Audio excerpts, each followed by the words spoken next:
He invited his poor ex-convict sister to his wedding to humiliate her, but she arrived in a limousine with triplets. The sound of high heels echoed through the crystal ballroom of the Madison Hotel as all the guests turned to see who dared arrive late to the most anticipated wedding of the year. "My God, is that Sarah?" whispered Aunt Margaret, nearly dropping her French champagne flute. "I thought she was still in prison." Marcus Wellington stopped greeting the VIP guests when he saw his younger sister crossing the main ballroom. At 35, he had built a real estate empire and was marrying Victoria Hartwell, heiress to one of the city's most traditional families. Everything was perfect to solidify his definitive social ascension. Sarah was only 28, but the last 5 years had been devastating. Wrongfully convicted of a crime she didn't commit, money laundered at a company where she worked as an accountant. She spent 3 years behind bars while Marcus built his fortune and never lifted a finger to help her. "Are you sure you want to do this?" Marcus had asked 2 weeks earlier, during the only phone call they'd had in 5 years. "It's going to be a very sophisticated ceremony. We don't want you to feel out of place." The message was clear. Come so everyone can see the contrast between the successful brother and the ex-convict sister. One final humiliation to make it clear who had won in life. "Don't worry, Marcus. I'll be there," Sarah had replied with a calmness that left him slightly uncomfortable. After all, family is family, right? That morning, Sarah had looked in the mirror of the small apartment she shared with 2 other ex-inmates. 5 years ago, she was a promising accountant with a master's degree in finance. Today, no respectable firm would hire her because of her criminal record. Marcus had always known she was innocent. They had grown up together, and he knew his sister's impeccable character. But when the scandal broke, he chose to protect his rising reputation instead of defending her publicly. During her prison years, Sarah had realized something most people ignored. The women around her weren't just criminals. Many were victims of circumstances, desperate mothers, women betrayed by the system. And they all had one thing in common: talents wasted by society. The wedding invitation arrived in an expensive golden envelope, addressed to Sarah Wellington, Apartment 2B, a subtle way to highlight her current financial situation compared to the Wellington family's luxurious address. Victoria had insisted that Marcus not invite Sarah. "Darling, do you really want an ex-convict at our special day? Think about our reputation." But Marcus had a crueler plan. He wanted everyone to see the contrast. The brother who built an empire versus the sister who destroyed her own life. It would be the final consolidation of his success narrative. What neither of them suspected was that Sarah had spent the last 2 years building something that would transform that planned humiliation into something completely unexpected. Every night in the small apartment, every discreet meeting, every whispered phone call, everything was part of a plan that even she wasn't sure would work until that exact moment. As she walked to the ballroom filled with millionaires and heirs, Sarah smiled subtly. Her eyes met Marcus's, and for a split second, he felt something he couldn't identify. It wasn't the humble submission he expected. It was something much more dangerous. If you're enjoying this family twist story, don't forget to subscribe to the channel, because what's about to happen will show that sometimes underestimating someone can be the biggest mistake of your life. "Sarah, what a surprise," said Marcus, forcing a smile as he approached. "We weren't expecting you to actually come, especially after everything that happened." Victoria appeared beside the groom, sliding her arm possessively through his. "Oh, is this her? The sister you told me about?" Her tone was sweet as poison honey. "Marcus told me you're starting your life over. How admirable." Sarah observed her future sister-in-law, a 32-year-old woman who had never worked a single day, supported by family trust funds. "Thank you, Victoria, and congratulations on the wedding." Marcus always knew how to choose safe investments. During her prison years, Sarah had discovered things about her brother that would leave him panicked. Through letters he never answered and calls he never returned, she had gathered information about how Marcus built his fortune. The money she had given him for the laundromat wasn't just invested. It was used as collateral for fraudulent loans that financed his first properties. "You seem different," Marcus observed, studying his sister's confident posture. "Prison taught you some things, I see." It taught me many things, Sarah replied calmly, mainly about character, and about how some people show who they really are when you need them most. Marcus felt growing discomfort. He had planned this humiliation for months. He wanted everyone to see how he had risen while his sister had fallen. But something about Sarah's tranquility was deeply irritating him. "Well, I hope you enjoy the party," said Victoria, clearly wanting to end the conversation. "It's a very exclusive event. Very important people are here." Sarah smiled, her eyes scanning the ballroom filled with businessmen, politicians, and socialites. Important people, really? How interesting. I've always believed the most important people are those who stand by you in difficult times. The phrase hit Marcus like a slap. He knew exactly what she was referring to. The 3 years he completely ignored his sister wrongfully imprisoned, while using her money to get rich. During the ceremony, Marcus couldn't concentrate on the vows. He kept looking at Sarah, who remained serene in the back row. Something was wrong. The Sarah he remembered would have arrived embarrassed, shy, apologizing for existing. This Sarah radiated a disturbing confidence. "Are you okay, honey?" Victoria whispered during the ring exchange. "You seem distracted." "It's nothing," Marcus lied. "Just surprised she came." What he didn't know was that in the last 2 years, while pretending to rebuild a simple life, Sarah had founded something that would change not only her situation, but the lives of hundreds of women. Sisterhood Solutions started as a support group for ex-inmates, but quickly became a powerful network of women determined to rewrite their stories. Every woman Sarah had met in prison possessed unique skills, from technology expertise to financial market knowledge, including artistic and business talents.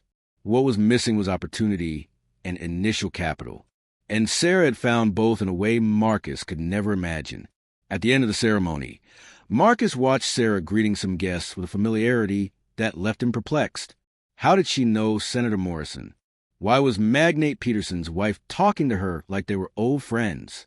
The reception began, and Marcus realized something was fundamentally wrong with his humiliation plan. Sarah didn't seem humiliated. In fact, she seemed to be enjoying some private joke that only she knew. "Marcus, dear, there's something you need to know about your sister," said Mrs. Peterson, the city's most influential socialite, approaching during dinner.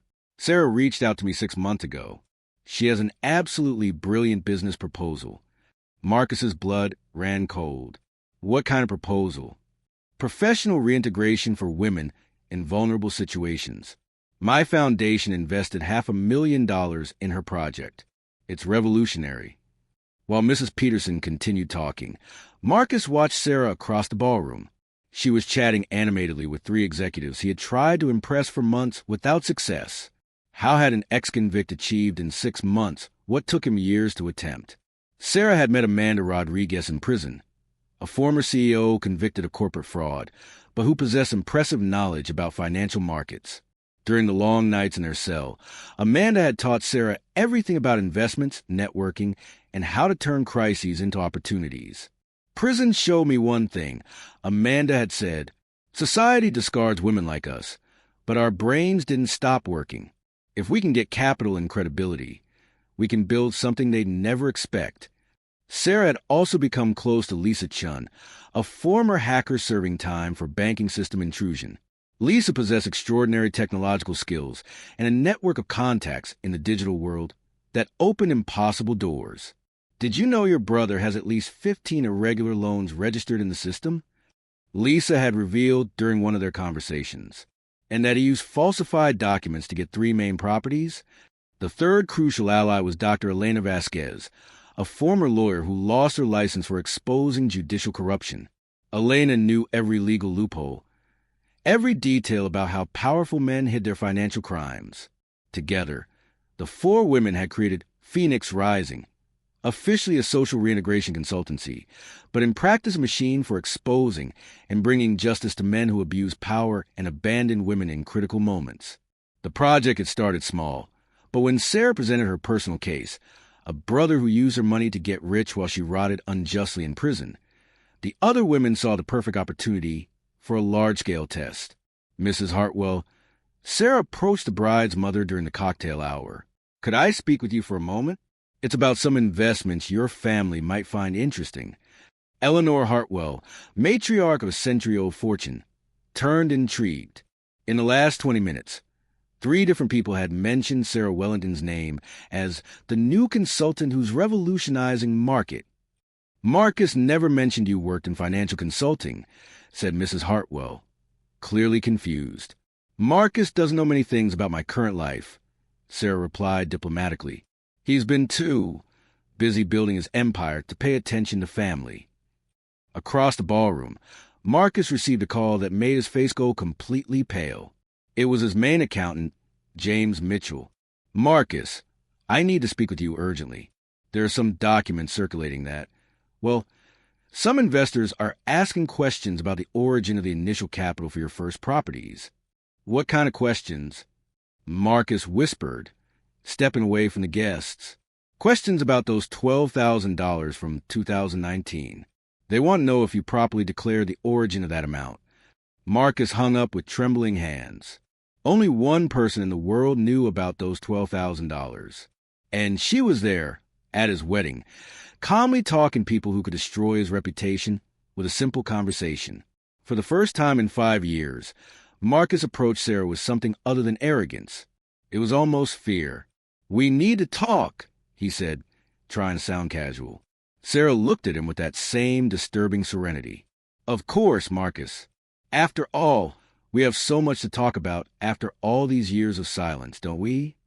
What Marcus didn't know was that at that exact moment, outside the hotel, a black limousine was waiting with 3 children who had changed not only the dynamics of that night, but the entire perception those people had about who really held power in that family. "Marcus, before we continue our private conversation," said Sarah, taking the microphone during the toast moment, "I'd like to introduce some special people to all of you." The ballroom fell silent. Victoria gripped Marcus's arm tightly. "What is she doing?" she whispered in panic. "First, I'd like you to meet my children," Sarah announced calmly. The ballroom doors opened, and 3 children of approximately 4 years old entered hand in hand. 2 boys and a girl, impeccably dressed and radiant with health. A murmur swept through the ballroom. The children were clearly triplets, and their features left several guests speechless. Marcus felt his legs go weak as he recognized unmistakable family traits in their little faces. "Michael, David, and Sophia Wellington Chun," Sarah continued, "the fruits of my marriage to Dr. Robert Chun, a neurologist specializing in childhood trauma. I met Robert during my rehabilitation, and we discovered that sometimes the best things in life emerge from the darkest moments." Victoria whispered furiously to Marcus, "She's married? To a doctor? Why didn't you tell me?" Marcus was unable to respond. He watched the triplets, beautiful, healthy children, clearly well cared for, while his mind processed what this meant. Sarah wasn't the broke ex-convict he had imagined humiliating. "Robert couldn't come today because he's in surgery," Sarah continued, "but he sensed something special." She waved toward the entrance, where an elegant man entered carrying a leather briefcase. "This is Dr. Martinez, our family attorney. He brought some documents that Marcus requested long ago." Marcus had never requested any documents. His body began to break out in cold sweat. Dr. Martinez opened the briefcase methodically. "First, we have here the marriage certificate of Sarah and Dr. Chun, dated 2 years ago. Second, the birth certificates of the triplets. And third," he paused dramatically, "the deed to a property that Sarah would like to return to Marcus." Sarah smiled sweetly at her brother. "Remember those $12,000 I lent you for the laundromat, Marcus? Well, through my company Phoenix Rising, we managed to trace exactly how that money was used." The ballroom screen lit up, showing a professional presentation. Bank documents, real estate contracts, internal emails, everything meticulously organized. "We discovered that my loan was used as collateral for an $800,000 financing that you obtained using false information about your income," Sarah explained calmly. "Technically, this means I'm a co-owner of several of your properties." Marcus felt the world collapse. "Sarah, you can't do this here at my wedding." "Oh, but I can," she interrupted. "Because there's more. Lisa, an elegant Asian woman, approached the microphone. I'm Lisa Chun, cybercrime specialist and, coincidentally, Sarah's sister-in-law. Over the last 6 months, we've tracked all of Marcus Wellington's financial transactions. The screen showed a second presentation. Emails, text messages, bank records, evidence of bribery, tax evasion, and real estate fraud accumulated over 5 years. Victoria was pale. Marcus, what's happening? What are they talking about? And now, my favorite part. Sarah took back the microphone. Marcus, do you remember the recording I made when I lent you money? The one where you promised to pay me back with interest and said I was the best sister in the world? The audio echoed through the ballroom. Marcus's voice, 5 years younger and desperate, promising eternal devotion to Sarah in exchange for the loan that would save his business. Interesting how promises change when people get what they want, isn't it? Sarah observed, while Marcus desperately tried to find words. Dr. Martinez approached again. There's one last thing. Sarah, through Phoenix Rising, has legally acquired 60% of Marcus's properties through judicial execution of the irregular loans. She is, officially, the new majority owner of Wellington Properties. The silence in the ballroom was deafening. Guests whispered among themselves, some already getting up discreetly to leave. Mrs. Hartwell looked at her daughter in horror, realizing the family had associated with a financial criminal. Sarah picked up Michael, David, and Sophia. These children will never know the poverty I knew. They will never be abandoned by family when they need them most, and they will never have to beg for justice. Marcus was destroyed, trembling with rage and despair. You planned all of this from the beginning? Actually, I planned it from the day you hung up on me when I called you from prison, Sarah replied serenely. At that moment, I realized I needed to become strong enough to never again depend on the kindness of people like you. Victoria removed her ring and threw it on the table. I won't marry a criminal, she declared loud enough for everyone to hear, before leaving the ballroom followed by her parents. What had started as a humiliation party for Sarah transformed into Marcus's complete public destruction. But Sarah hadn't finished yet. The real bomb was about to explode, and would involve something Marcus could never have predicted about the past they both shared. There's one last thing you need to know, Marcus, said Sarah, her voice echoing through the nearly empty ballroom. Most guests had left, leaving only close family and a few curious onlookers. Remember when Dad died and you said you'd inherit everything because I was too irresponsible to manage business? Marcus went livid. Their fathers had always been a sensitive point between them. Well, I discovered something interesting in recent weeks. Dad had changed his will 2 weeks before he died. He left 70% of all assets to me, Marcus, not to you. Dr. Martinez handed over an official document, will validated by the court last week. Marcus Wellington concealed this document for 5 years, a crime punishable by imprisonment. The few remaining guests whispered in shock. Marcus had built his entire reputation on an inheritance that legally belonged to his sister. During my prison years, I hired investigators to find this document. It cost almost all the money I managed to save working in the penitentiary laundry, but it was worth every penny. Sarah approached Marcus, who was visibly trembling. You have 2 options. First, I expose everything publicly and you go to prison for the next 10 years. Second, you voluntarily transfer all assets to me and disappear from my life forever. Sarah, please. Marcus begged. All his arrogance evaporated. We're family. Family? Sarah laughed bitterly. Family doesn't abandon family in prison. Family doesn't steal inheritance. Family doesn't invite family to weddings just to humiliate them. Michael, David, and Sophia approached their mother.